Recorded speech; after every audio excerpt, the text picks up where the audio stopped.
partie d'action, mais c'est déjà cool d'arriver quelque part et que, tu sais, tu connaisses déjà le projet. Moi, je trouve ça cool en termes d'inclusion que le gars derrière la caméra, il participe aussi. Oui, vraiment.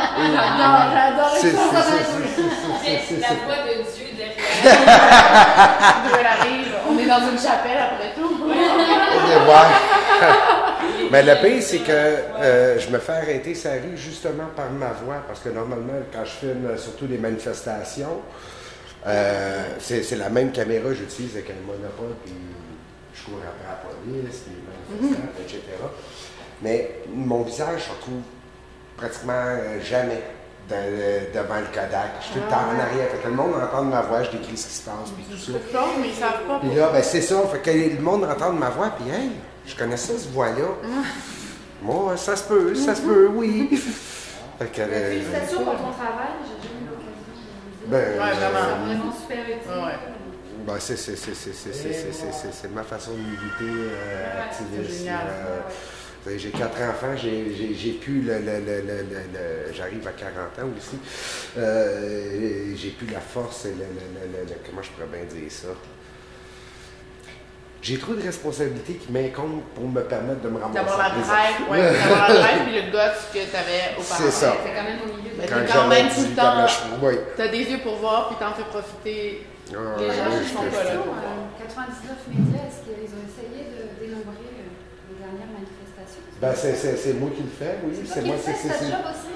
Oui. Alors, quel est ton point de vue sur la dernière à Montréal, en fin de semaine, on était plus de 100 000. Plus de 100 000. Plus de 100 000. Oui, oui. J'ai suivi la tête jusqu'à la place des festivals, puis il y a eu le contingent de printemps 2015 qui, eux, ont décidé de continuer, fait que je suis resté avec eux autres. Ils ont fait 2 fois le tour de la place des festivals, puis il y avait encore des gens qui arrivaient par Sainte-Catherine. Fait que ça. C'était vraiment, là, on n'était pas 2012 encore, 22 mars, 22 avril. Ben non, mais là, 250 000, 400 000. C'est 22 mars parce que c'est la journée de la Terre. Mais on avait le 100 000. 22 mars 2012, C'est la journée de la Terre. 22 mai. Non, 22 mai. 22 mai, on a fait quasiment demi-million. Au 22 mars, entre 200 et 250 000. Tu peux toutes les trouver sur mon YouTube. J'ai à peu près 1000 vidéos de manifestations sur mon YouTube. C'est toute la web diffusion en direct que je faisais, mais c'est une fois que j'arrive à la maison, je fais genre les titres et tout ça, puis c'est shippé directement sur mon YouTube. Mes archives sont toutes sur mon YouTube. 99 Oui, oui, puis on a un tout nouveau site web depuis le mois de septembre. Bon, un Facebook, mais qui n'est pas Facebook. Fait que tu peux créer des groupes, taguer tes amis. On n'a pas d'algorithme pour décider de ce que tu vois et ce que tu ne vois pas. Il n'y a aucune collecte d'informations personnelles, aucune collecte d'historique web, rien de ça. On est en partenariat avec Kumbit, qui est un groupe militant technologique, si je peux dire. Là. Ils ont des serveurs, ils font des sites web, etc. Là, on est en partenariat avec eux autres. Puis tout notre site web est basé chez eux. Puis à tous à 11 h, à tous les jours, à 11 h le soir, tout l'historique est effacé. Puis il n'y a personne, c'est sécurisé. Fait que Big Brother ne vient pas jouer dans ne pas rien non plus. Un Facebook, mais qui n'est pas Facebook. Un Facebook a été son mauvais côté de Facebook. Sans les mauvais côtés. Appelez ça. C'est ça que je voulais dire. Tous les bons points de Facebook sans le mauvais. Sans le mauvais. Tu sais qu'il y a de nombreux mauvais côtés. Encore les nouveaux changements de politique de confidentialité. Maintenant, toutes nos vies numériques appartiennent à Facebook.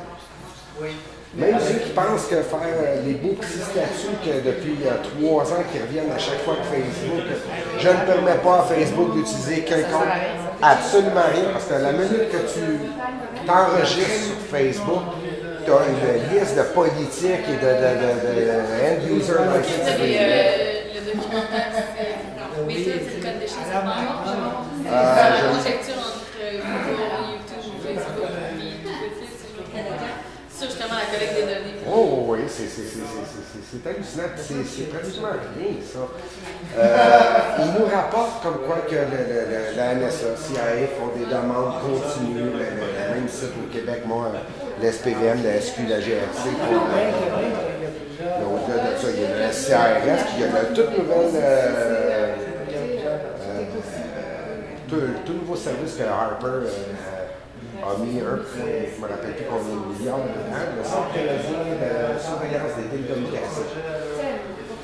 Et ça, vous pensez que vous n'êtes pas fiché, tout le monde est fiché à ce moment. Tout le monde. C'est Greenwald, Assange, Snowden, là, c'est justement ça. Ce que les activistes et les militants dénonçaient depuis au-dessus de 10 ans, puis, non, c'est des théories de conspiration. Non, regarde, là, on les a, les preuves. Regarde, ça fait 10 ans qu'on le dit, nous autres, puis on se fait traiter de conspirationnistes, mais regarde, tout le monde est fiché. Oui, non, je sais pas de théorie, c'est quoi? Si ton GPS est fonctionnel dessus. Ah non, je l'enlève tout. Ouais, attends un petit peu. Hey, là, la joke, attends. Si ton GPS est fonctionnel dessus, ils peuvent te localiser à 3 pieds. À 3 pieds. De là. C'est toi, là. OK. Si ton GPS n'est pas activé, ils peuvent te localiser à 10 pieds. Fait que ça change rien. Fait que ça change rien, tu l'enlèves. 10 pieds, 3 mètres. Tu as le choix entre 3 pieds C'est quand ou on 3 prenait mètres. le i en parlant d'eux autres. Mais moi, personnellement, pour mon entourage proche, je suis pas contente de savoir qu'ils ne peuvent pas cliquer sur mon message et m'identifier sur la page. Sur Facebook. Dans ça, OK, la CIA, c'est une affaire. Ouais. Mais Facebook, si tu as le app Facebook sur ton téléphone, Facebook, Facebook, c'est une chose, mais pas une autre chose. Dans ça, il y a la partie sur laquelle je n'ai pas de contrôle, puis il y a la partie sur laquelle j'espère avoir un contrôle. Ça devient une relation comme média. c'est un semblant de contrôle. Parce que les relations immédiates. Ma mère, mon père, ma soeur, mon frère. Oui, mais encore là, quelqu'un qui veut, juste de par ton numéro, il y a des sites web qui sont spécialisés. On peut trouver l'itinéraire d'une personne où ce qui est allé, tel jour, telle date. C'est hallucinant. Ça, c'est le plus gros des outils de surveillance qui existent.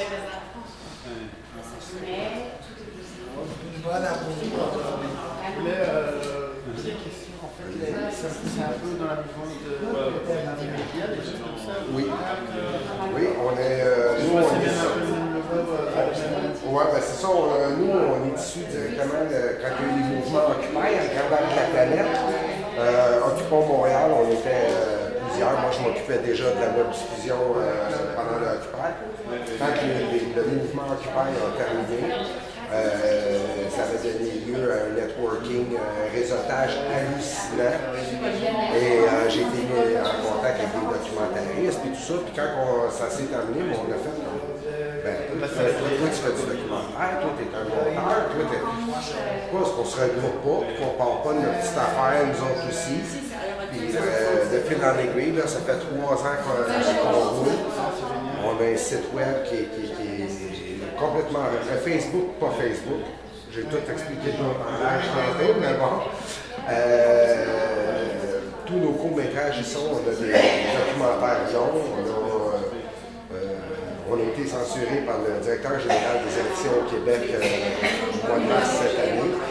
Ils ont bloqué le site alors? Non, ils ont bloqué un de nos films, un de nos courts-métrages. On avait le film La Charte des distractions. On avait un petit spin-off avec des images qu'on avait tournées pour le film, mais qu'on n'a pas utilisé dans le film. On a fait La Charte des élections.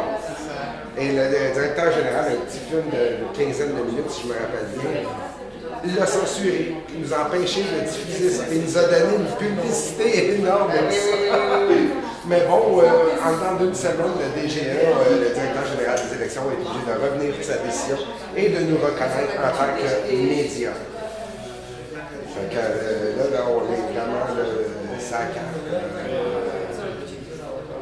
ça va. On a un long métrage documentaire dérive sur les grandes dérives politiques, policières, médiatiques, surtout qu'il y a eu en 2012 pendant le conflit étudiant ici. Même moi, avec celle-là, l'année dernière, j'ai été arrêté et détenu. Le plus drôle, c'est que la police me connaissait, mais pas plus que ça à ce moment-là. Donc, mon arrestation, ma fouille et 2 heures de ma détention étaient en direct. Donc, oui, ça, je m'en vais en cours avec ça dans la semaine prochaine, justement. C'est vrai que oui, en termes de médias, c'est oui.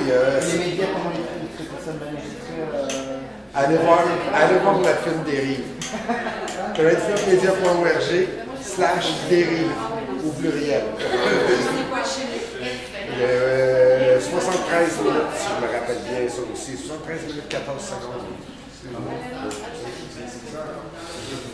Mais c'est vraiment tout, et bien, on a les intervenants, c'est vraiment tout bien détaillé, comment est-ce que, autant médiatique que politique, au niveau des services des forces de l'ordre, c'était une dérive totale.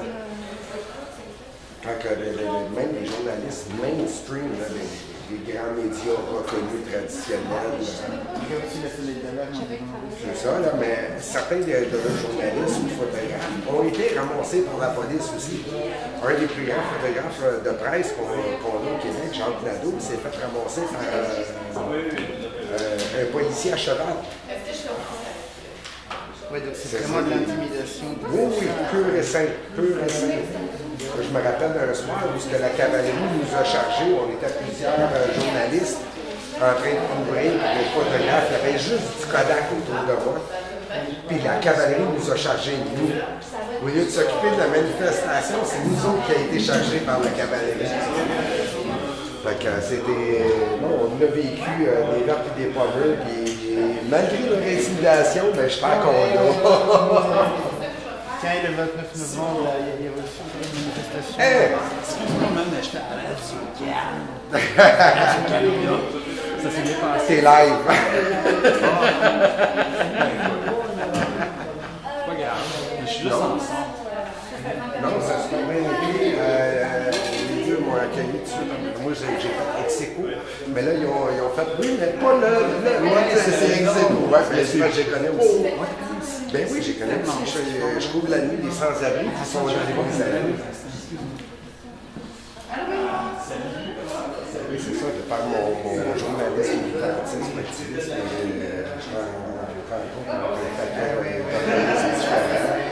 je couvre la nuit des sans-abri, Ex-Aequo est là, les manifs, le soutien au transport des personnes handicapées, parce que c'est le bordel à Montréal, vraiment là-dessus. Oui, on a parlé Ça, c'est avec l'autre Ex-Aequo et Ex-Aequo.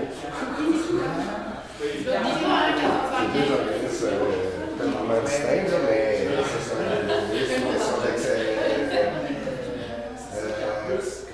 Accessibilité universelle, pour faire quelques bons termes qui est utilisé. Ça, c'est nous aussi que je suis quand même. Quand je reçois, je vois des nouvelles qui sont en lien, ben, j'ai fait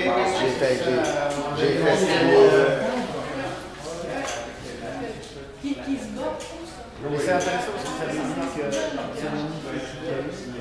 ça aussi, dans la durée des saisons, c'est encore, c'est encore en construction sur beaucoup de plans.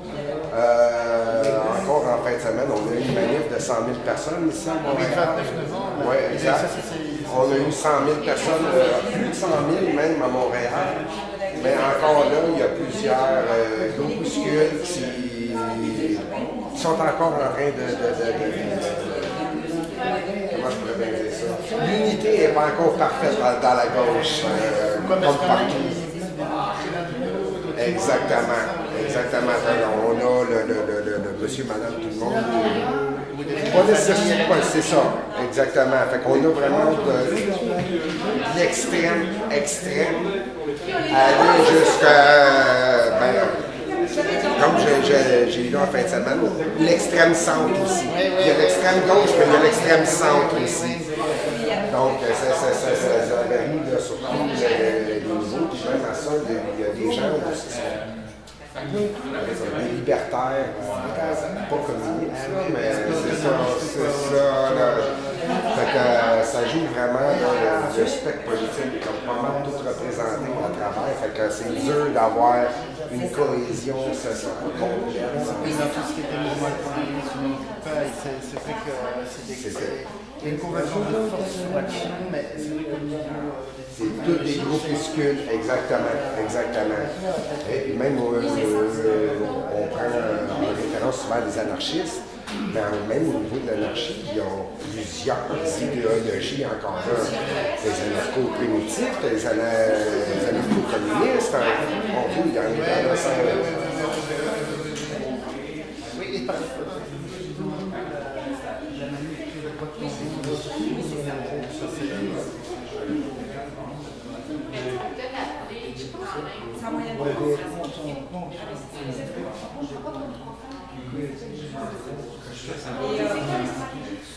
Moi, ben, c'est des petits contrats comme ça, c'est ce qui permet de financer les restaurants que je fais. Ah, mais moi, je suis un peu reconnais parce que j'ai travaillé à Sensibolo.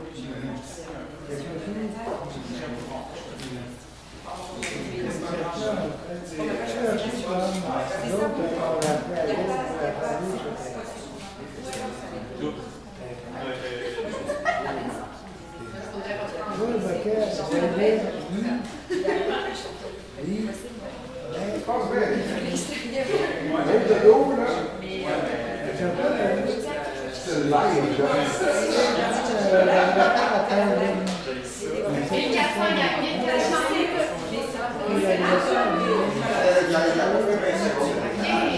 Mais je quand même.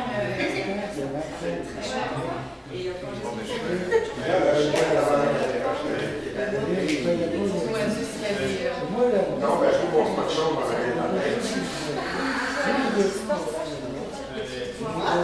Ça recule, ça recule. Bonjour tout le monde, encore une fois. Vous pouvez nous joindre à nous pour la poursuite de vos activités.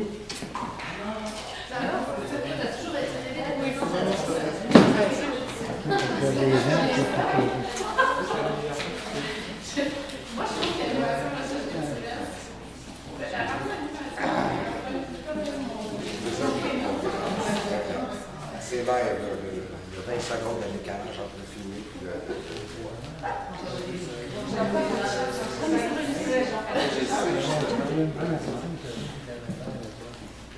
Bonjour.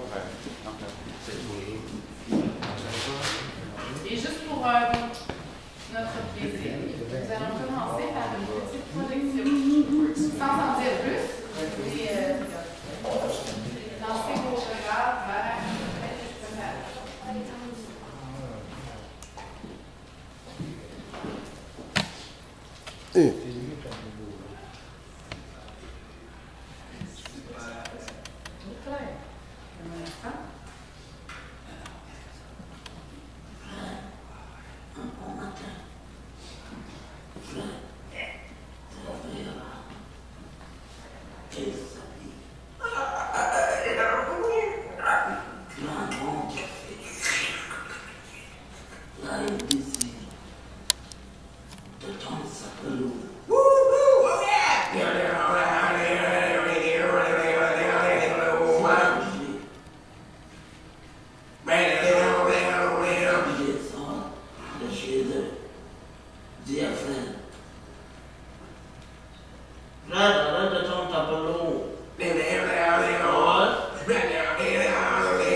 après l'épisode 2. Pour la suite, puisqu'on est dedans. Je crois, sans me tromper, que je connais la personne qui a fait la voix. Gianni ou Frédéric? Gianni? C'est une fois. Je connais Gianni. Les aventures de Super G et Super F. Action. Un bon matin. Super F. Tourne le gazon.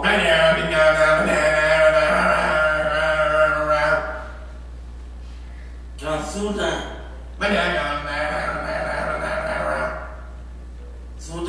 Super F glisse.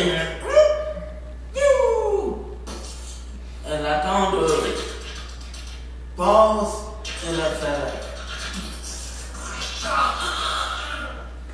La femme de Super F en marche, elle voit, elle broye.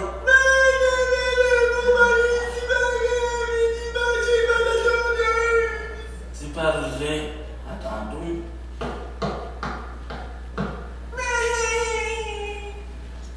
Qu'est-ce qu'il y a, madame? Ah, je suis si triste, mon mari s'est demandé par ce temps. Super G lui dira, non madame, vous n'êtes pas tout seul, je suis là. Je pourrais tendre ta pelouse n'importe quand. Oh, vous êtes si gentil, Super G. J'avais rentré me coucher maintenant. Super G tombe la pelouse de Super F.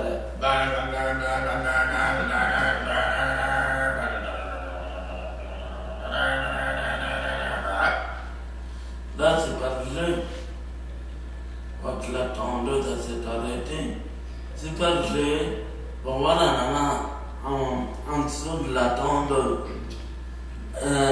La tondeuse apporte.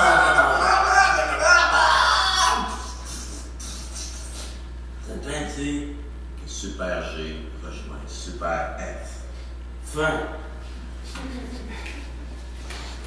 On a la production artistique de duo Frédéric et Gianni. De l'année dernière, en fait. On va mettre leur figure en création. Oui, certainement. En pleine création. Je peux peut-être faire ça. Ben, en fait, j'ai des photos plus tard. D'accord.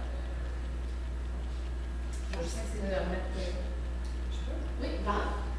Frédéric et Gianni, en fait, ils ont participé à Tandem pendant 3 ans. Et c'est vraiment un bel exemple de duo pour un peu l'évolution qu'un duo peut avoir sur autant d'années.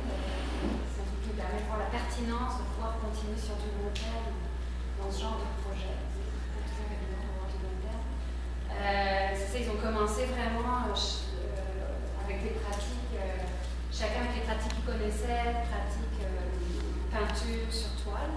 Ils se sont rencontrés à ce niveau-là. Première année. Deuxième année, ils ont ensemble décidé de partir sur une pratique, d'explorer des avenues qu'aucun des deux connaissait.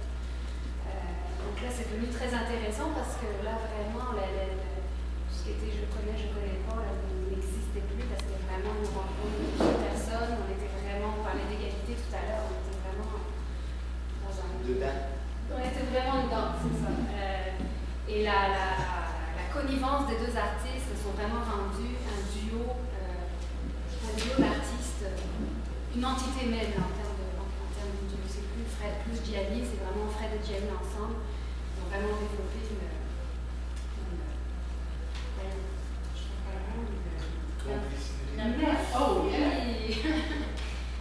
une complicité au terme des années. Donc la deuxième année, ils sont partis vers la création de masques et donc ils ont exploré les thèmes de l'identité autour du masque. Ils ont vraiment se posé beaucoup de questions sur l'artiste, le rôle de l'artiste, l'identité. Ils ont aussi expérimenté l'art performatif. Puis troisième année, donc là ils sont partis vraiment. Je vais essayer de prendre la reste, toi qui étais sur ce duo-là. Ouais, c'est moi qui étais sur ce duo-là. Ben, en fait, Fred Gianni, les premières rencontres, c'était encore du dessin, puis Frédéric aime beaucoup quand Gianni dessine, puis vice-versa, puis ils sont beaucoup dans la rigolade, puis ils ont développé quand ils se complicité, vraiment. Ils sont très très drôles, puis ils aiment beaucoup se moquer l'un de l'autre, particulièrement Gianni, se moquer de Fred, et ils sont très drôles. Et ils jouent beaucoup là-dessus, c'est comme ça qu'ils ont créé les personnages de faux super-héros, là, finalement, c'est comme des super-héros, mais qui ne sont pas héros pantoute. Puis, c'est devenu une dynamique très drôle jusqu'à. Ils sont très aussi impliqués. Puis tout à l'heure, on devait se pencher sur le rôle du médiateur. Le médiateur a pris un tout autre rôle au fil des années, j'ai l'impression, parce que moi, j'ai pas eu l'impression d'être médiatrice sur le duo l'année dernière. J'ai eu l'impression d'être un public et un public participant. Parce que t'as comme pas le choix d'être avec leur rigolade. Toi qui réponds, c'est toi qui crée les rires. Ok, ça marche, c'est un gars qui fonctionne. Fait qu'ils sont très alimentés par la réaction. Fait que finalement, on se dit, mon Dieu, peut-être que le rôle de la médiation se ferait peut-être plus pas avec une seule personne, mais avec quelques personnes qui viendraient comme public assister et répondre et réagir à un duo comme Fred Gianni. Ils ont été comme très très dans la technicalité cette année. Fait qu'on est allé toucher d'autres choses. Puis Gianni adore chanter, alors d'utiliser sa voix aussi, puis d'intégrer vraiment justement la discussion, puis la réponse, puis le. Il devait triper. Ben, je pense que. Oui, je pense qu'on peut dire ça. Je connais assez bien la personne pour dire que ça, c'est un duo qu'il n'a pas fini de nous surprendre. Attachez-vous. Il a déjà fait un bon chemin de surprise. Fait que c'est ça, l'année dernière, c'était vraiment. C'est ça, on voit c'est clair l'espèce de complicité, puis on joue ensemble, puis on joue contre, puis on rejoue ensemble. Puis ils sont bien drôles là-dedans, puis sont beaux à voir. Ça, c'est des photos de masques qui ont fait l'année précédente. Ils sont tous dans un cheminement, ils sont vraiment dans une réflexion. Il y a un fil conducteur qui s'est vraiment s'est construit au travers des années. C'est assez merveilleux de le voir. Puis les masques de l'année précédente ont servi à inspirer un peu le thème l'année d'après avec les faux super-héros. On a joué beaucoup là-dessus au début, puis finalement ça s'est clarifié. Puis OK, on va faire ça. On va se servir des dessins, puis on va faire de l'animation, puis finalement ça va être vraiment de mettre en image l'action. De toutes nos réflexions, finalement. Bon. Et rire, constamment, toujours en rigolade. Alors, ils ont eu bien du plaisir. Mais plus en profondeur, on peut peut-être parler davantage de tandem. Nadia l'a bien ancré, je pense. Mais si on parle, on peut en parler comme on peut ne pas en parler. Mais Sandrine aurait-tu quelque chose à ajouter par rapport justement à la sémantique? Je trouve ça important. On en a parlé, Andrea a souligné que souvent, comment on nomme les choses, ça ancre une attitude ou ça ancre quelque chose qui n'est pas nécessairement réel, qui n'est pas la réalité. Par les mots, par les termes utilisés, finalement, ça on en a parlé un peu, Nadia en a parlé, mais ce qui est important aussi de rappeler, c'est qu'on travaille beaucoup en partenariat. Peux-tu en parler des partenaires? Oui, je peux parler de plusieurs choses. On a déjà fait le tour un peu de la question de la sémantique, comme quand on était tous mal à l'aise vis-à-vis de cette question-là. On utilise souvent aussi le thème des artistes émergents stigmatisés comme ayant une déficience intellectuelle, et finalement, l'handicap qu'on voit, c'est plus leur stigmatisation, parce que leur différence, on la voit comme une force, en fait, en termes de création. Donc, c'est comme ça qu'on a un potentiel, c'est comme ça qu'on le voit, puis qu'on le vit au sein du projet. En termes de partenariat, je peux me lancer là-dessus. Le projet, en fait, n'aurait pas lieu sans les nombreux partenaires RONA. C'est comme ça qu'on travaille dans l'ensemble de nos projets. Donc, on a vraiment des partenaires du milieu de la déficience intellectuelle. Donc là, vous connaissez certainement le CRDEC de Montréal, l'AMDI, dit, le support et la gagne à Rambaud, en fait, ce sont les organismes où se trouvent nos bassins d'artistes potentiels. Ce sont des lieux où il existe beaucoup d'ateliers de création qui ont toutes sortes d'étiquettes, on en parlait tout à l'heure, thérapeutiques, occupationnelles, etc. etc. Mais nos partenaires, en fait, ont un peu le rôle de voir et de repérer ceux parmi ces personnes pour qui l'art est quelque chose en plus. C'est vraiment considéré comme quelque chose de majeur dans leur vie et considéré comme un travail. C'est leur travail qu'il faut. Il y en a qui l'expriment comme ça. Moi, peindre ou créer, c'est mon travail. Ils font souvent le tour. Ils sont souvent inscrits dans plusieurs ateliers de création. Donc oui, ils ont vraiment un premier travail de sélection. D'autre côté, Articule est notre partenaire du milieu des arts, qui est un centre d'Articule, est un centre d'artistes autogéré. Et lui, la direction artistique d'Articule fait partie du comité de sélection. Comme Nadia l'a dit tout à l'heure, c'est vraiment un projet professionnel de A à Z. On parle vraiment d'un comité de sélection qui choisit les artistes, qui met les duos ensemble. Il faut savoir aussi que les artistes sont payés, reçoivent un cachet, soit professionnel ou émergent. Donc c'est vraiment une expérience professionnelle. Oui. Là-dessus, je peux en témoigner. J'ai déjà fait des toiles pour l'exposition. J'ai moi-même vendu une toile pendant pour donner différent. Oui, puis j'ai reçu une pochette. Petit, mais j'ai reçu une pochette. Ben, si on peut en parler, sur cette exposition-là précisément. D'un œil différent, c'est un projet. Nadia en a glissé un mot assez rapide tout à l'heure. Ça existe depuis 8 ou 9 ans. 9 ans. Oui, c'est la deuxième année cette année, en fait, de D'un œil différent. Et c'est une exposition où se retrouvent, en fait, à exposer, à la même exposition, à l'Écomusée du Piano, des artistes amateurs, des artistes émergents et des artistes professionnels, tous confondus dans l'exposition. Donc, l'année passée, en fait, ce qu'on a trouvé intéressant de se poser comme question, c'est, dans le fond, tant que c'est beau, c'est beau. Qui l'a fait, c'est pas important. Dans le sens où, oui, c'est important parce que c'est ce qui amène la beauté, mais après ça, de négocier puis de faire, finalement, la différence, c'est une force, ça fait de toi l'artiste que tu es. Puis oui, il y a des gens qui vont toujours vouloir faire de l'art de façon amateur, sans en faire une façon de vivre ou un métier, tandis que il y en a qui en font, la pratique est intrinsèque à leur existence, donc c'est la seule voie de métier qu'ils envisagent pour eux, et ça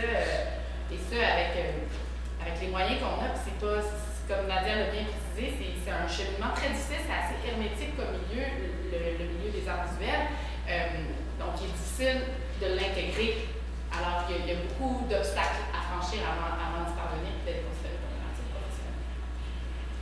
Voilà. Je vais c'est ça, les projets de Sapeurs aussi sont le partenariat de la ville du ministère de l'Agriculture et de son développement sectoriel qui nous soutient depuis 4 ans. Voilà. Pour compléter un peu la présentation du projet, un autre aspect, la totalité, c'est sûr que c'est un projet qui, comme on l'a dit, on souhaite vraiment être un pont d'accessibilité et de soutien à la professionnalisation, mais c'est vraiment un projet qui a été vu comme vraiment comme un espace d'échange bidirectionnel, où vraiment les deux artistes apprennent de leur expérience. Et ça, c'est super important parce qu'on l'a vu au fil du temps, comment les artistes professionnels ont appris, ont vraiment pris de cette expérience. Cette expérience est vraiment majeure et c'est ce qui fait toute la richesse pour moi de ce projet. Même que Fred s'amuse souvent à dire « j'expose plus avec Gianni que seul ». Alors, c'est clairement aussi, c'est de démontrer que c'est pas accessible au grand jamais ce milieu-là des arts visuels. Puis la participation de Fred comme artiste professionnel dans Tandem Créatif, lui, ça lui permet de co-créer, puis d'être exposé, puis de pouvoir parler aussi de de son art, puis de cette complicité-là qu'il y a avec Gianni. Fait que c'est quand même notable là, de souligner ça un peu. C'est comme un peu son port d'essai. Son port. C'est comme son port. C'est comme son partner. Non, parler civique. Oui, non, oui, mais c'est plus un partner. Il co-crée, tu deviens une unité de création quand tu fais de la co-création.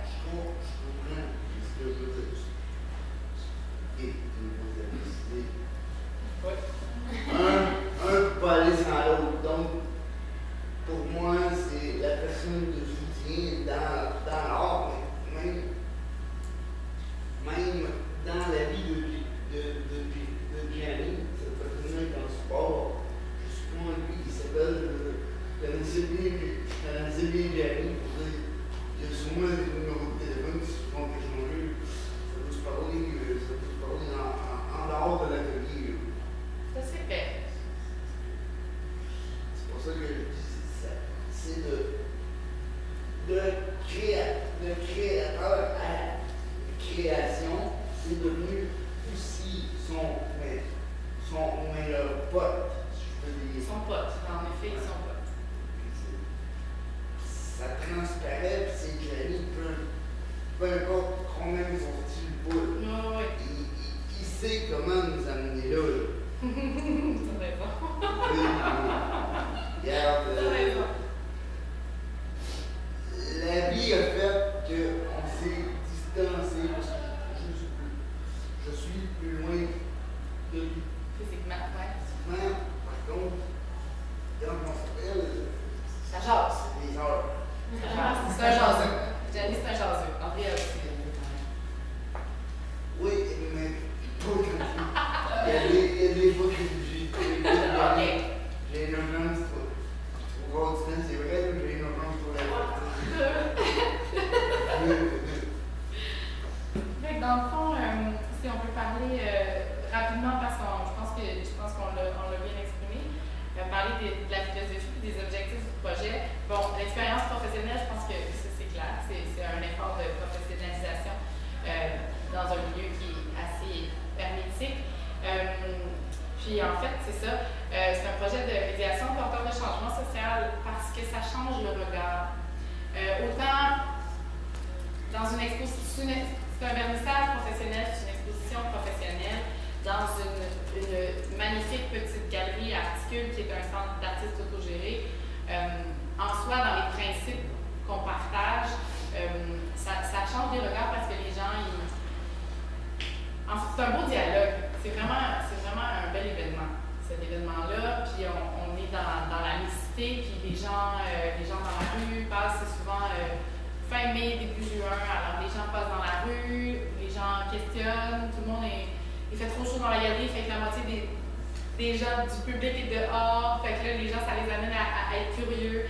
Bref, ça éveille les curiosités, puis ça change vraiment le regard porté sur les artistes eux-mêmes dans tous les sens. Voilà.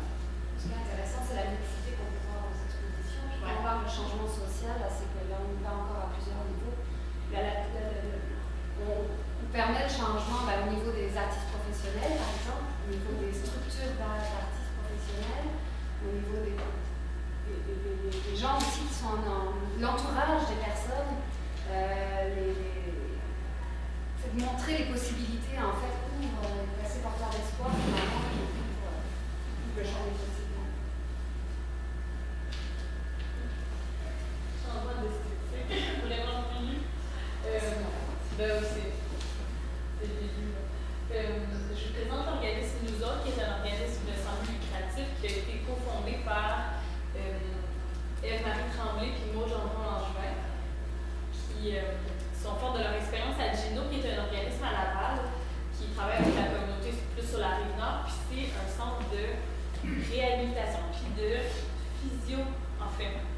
Qui offre des loisirs adaptés aux gens des sciences intellectuelles. Ils ont cofondé au sein de Gino le concept des créateurs. Donc, c'était de la création collective, sans but thérapeutique, dans un but de réadaptation. Puis, vraiment, à la limite, naïvement, ont fondé ce programme-là. Puis, après ça, c'est un centre qui offre des services jusqu'à 21 ans. Donc, ça laissait ces créateurs-là un peu sans ressources puis sans matériaux pour créer. Donc, les deux étaient forts de leur bac en enseignement d'art dramatique. Puis, se sont dit, pourquoi ne pas cofonder un organisme qui permettrait une voie de création à ces gens-là, mais en art dramatique. Maude, de son côté, a fait sa maîtrise en dramathérapie, tandis que Marie s'est mise à enseigner directement sur le terrain, beaucoup en adaptation scolaire, les sciences langagières, les sciences intellectuelles aussi. Donc, là, j'utilise les mots avec toute leur signification confondue, puis les mots sont utilisés aussi dans le milieu scolaire. Donc, voilà. Ensemble, ils ont cofondé l'organisme, puis ont fait une première production qui s'appelle Le procès des briseurs de rêve. Pour le moment, c'est la seule production qui a été présentée en public puis qui a complété le cycle de l'hypnodrame. Donc, le but de l'organisme, c'est vraiment d'offrir des activités d'intervention théâtrale à des groupes marginalisés, ce qui veut dire que l'organisme, pour le moment, travaille avec la déficience intellectuelle, mais pourrait aussi bien travailler avec d'autres types de communautés dites marginalisées. La prochaine production va se faire autour de Sylvain Asperger, du TSA, puis il n'y a rien qui empêche qu'on aille vers d'autres clientèles. Parce que là, non, mais c'est le mot, ça fait partie des mots scientifiques, c'est un peu terrible. Donc, les moyens, c'est théâtre d'intervention avec tout ce que ça sous-entend comme branche. L'ethnothéâtre qu'on va voir un peu plus loin, la dramathérapie aussi, puis dans un but de prise de parole. Okay. Donc, la dramathérapie, c'est une branche qui existe pour vrai, c'est pas une fantaisie, c'est un programme qui a fait à l'Université de Concordia, puis c'est l'utilisation du théâtre dans une perspective thérapeutique. Donc, là, on en venait tantôt à se questionner, à savoir est-ce que l'art est nécessairement thérapeutique ou essentiellement, est-ce que l'un va pas sans l'autre. Puis là, nous-mêmes, on se questionne sur la responsabilité thérapeutique dans le processus. Donc, à ce moment-là, l'idée de la dramathérapie, ce serait l'utilisation des moyens théâtraux dans un processus thérapeutique. On peut cliquer. Dans le fond, l'ethnothéâtre-thérapie, c'est comme si dans le théâtre, il y a la branche de la dramathérapie, ou à la limite, dans la psycho, il y a la branche de la dramathérapie, donc c'est là que ça se rejoint. Puis, dans la dramathérapie, il y a le moyen de l'ethnothéâtre. L'ethnothéâtre, c'est un mélange entre les sciences sociales, donc toutes sortes de branches des sciences sociales, puis le théâtre, puis la thérapie. Le concept, c'est de partir d'un groupe, de travailler en co-chercheur, donc à ce moment-là, la médiation, c'est plus autour de la recherche, puis de la co-création, donc c'est des co-chercheurs qui veulent ressortir le vécu d'un groupe. Donc, on ne part pas avec un présupposé de création en se disant on va prendre, je sais pas moi, tel type de population et leur faire dire telle chose, mais c'est vraiment au cœur du processus qu'on fait ressortir les thématiques récurrentes. Puis l'objectif, c'est que le travail se fasse justement en co-création, fasse émerger les enjeux qui sont propres à cette population-là, puis les transmettre à un public.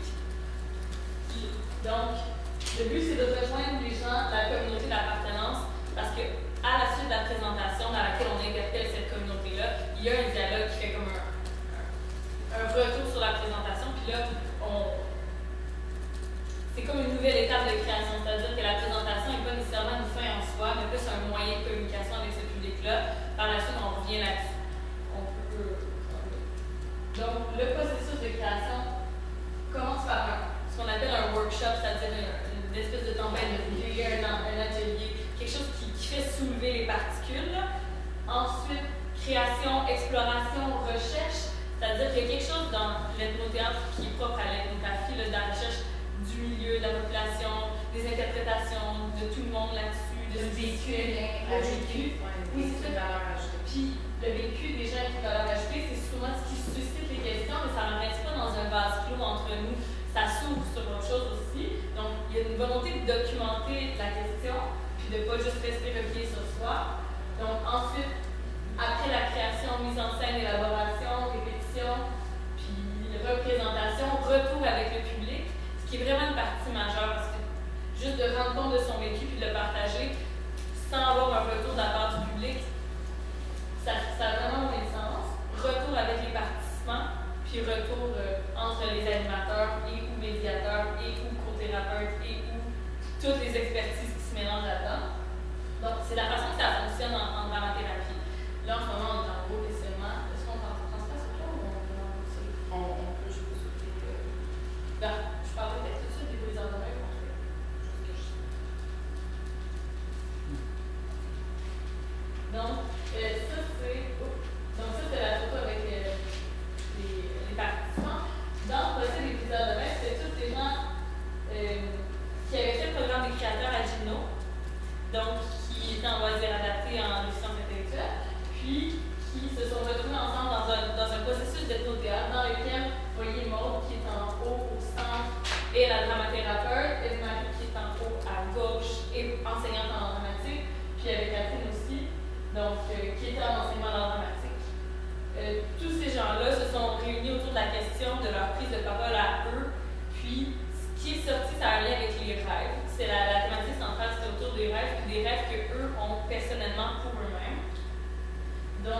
Des rêves au sens des rêves.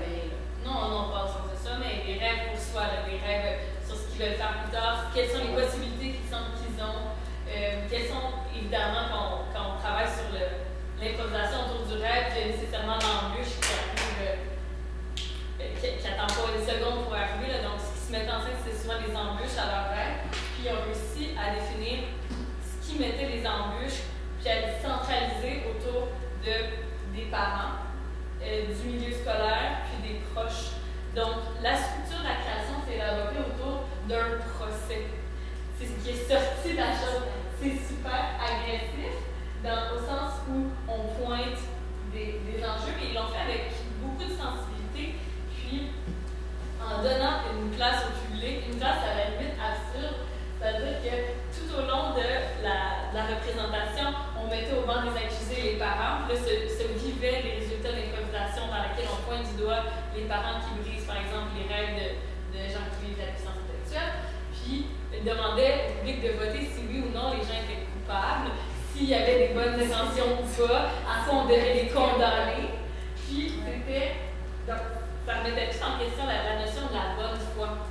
Puis eux-mêmes se questionnaient à savoir si je trouve ça limitant quand mon parent m'impose telle chose, mais dans quelle mesure est-ce qu'il y a de la bonne foi, de la mauvaise foi, est-ce que vraiment, c'est quoi la protection, c'est quoi l'amour, bref, ça remettait tout en question ça.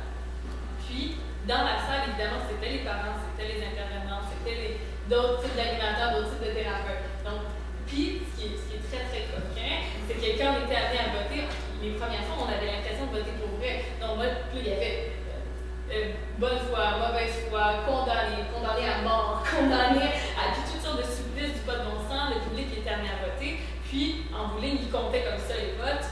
Puis là, il disait coupable ou exempté de façon très arbitraire.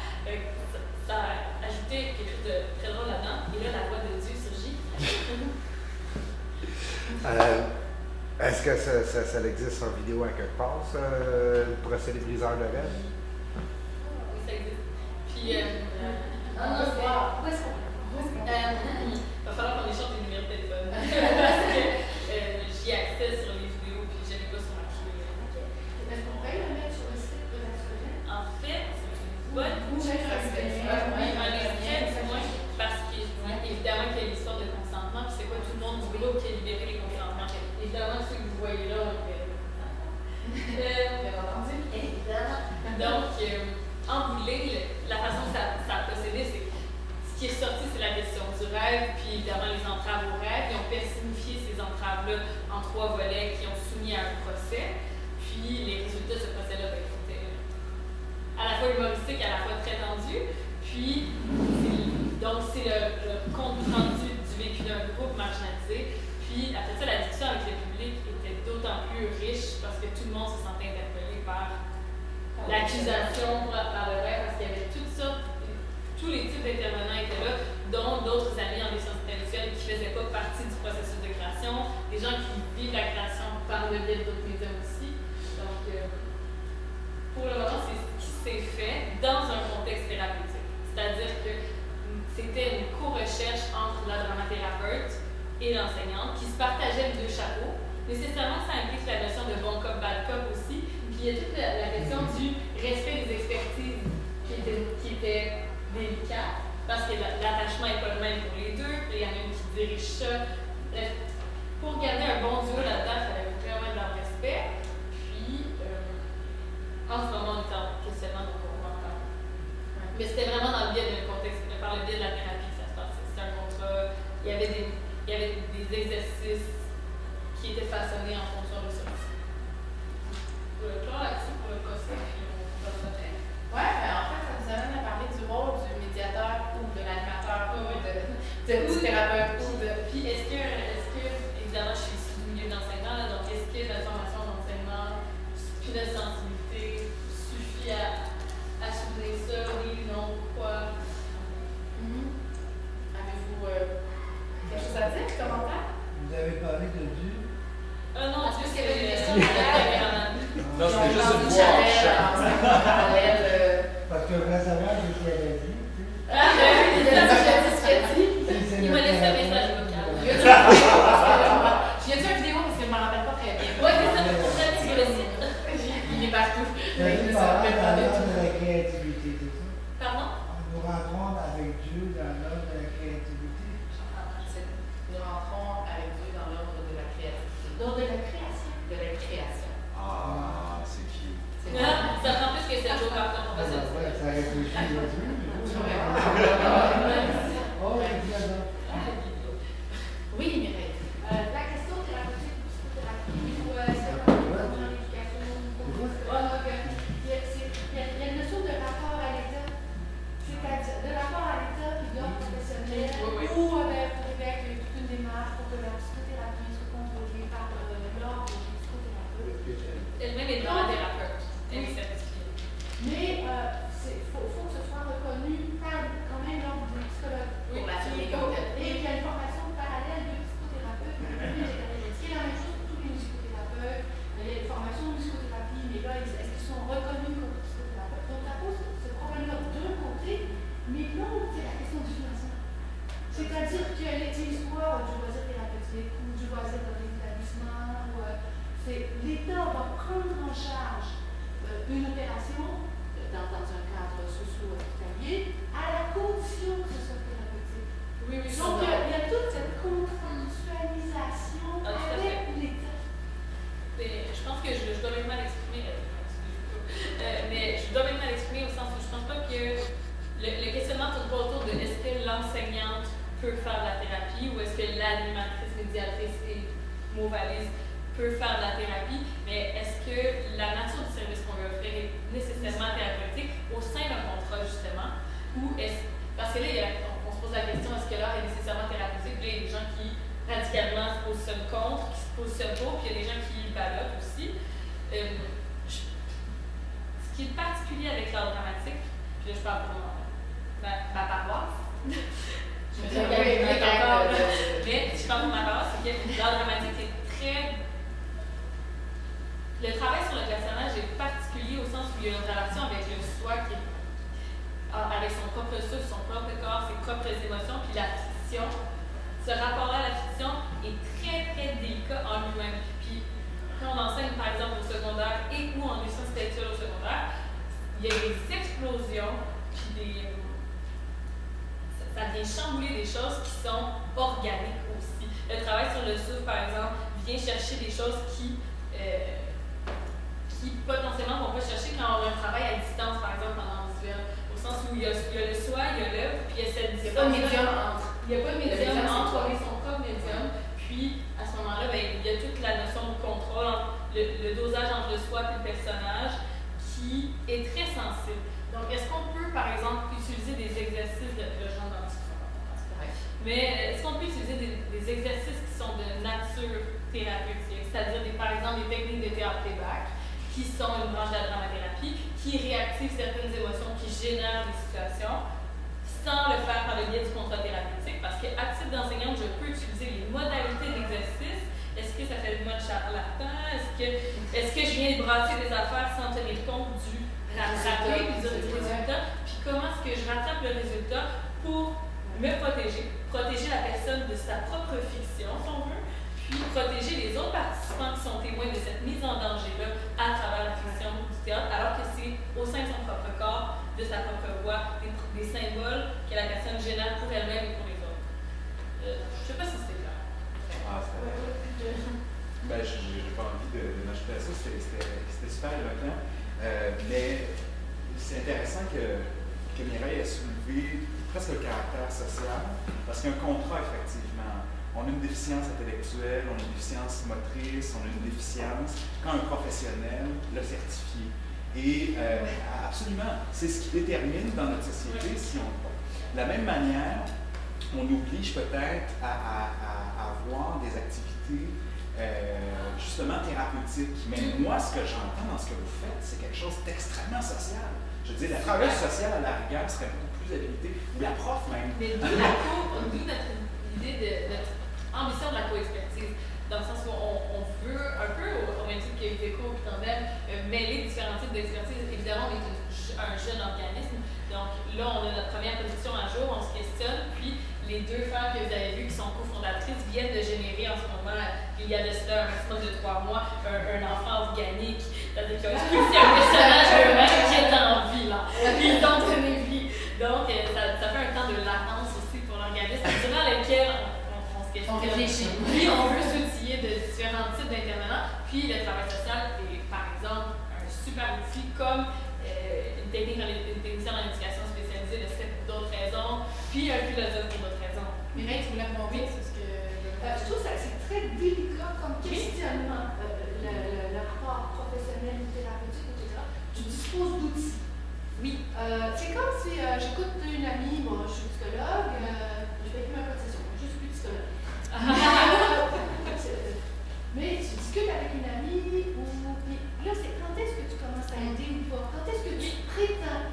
Donc est-ce que, j'ai aucune formation, mais j'ai suivi une psychanalyse par exemple. Et là, je commence à aider et à transférer des interprétations psychanalytiques. Qu'est-ce qu'on a le droit de faire ou de ne pas faire dans une relation?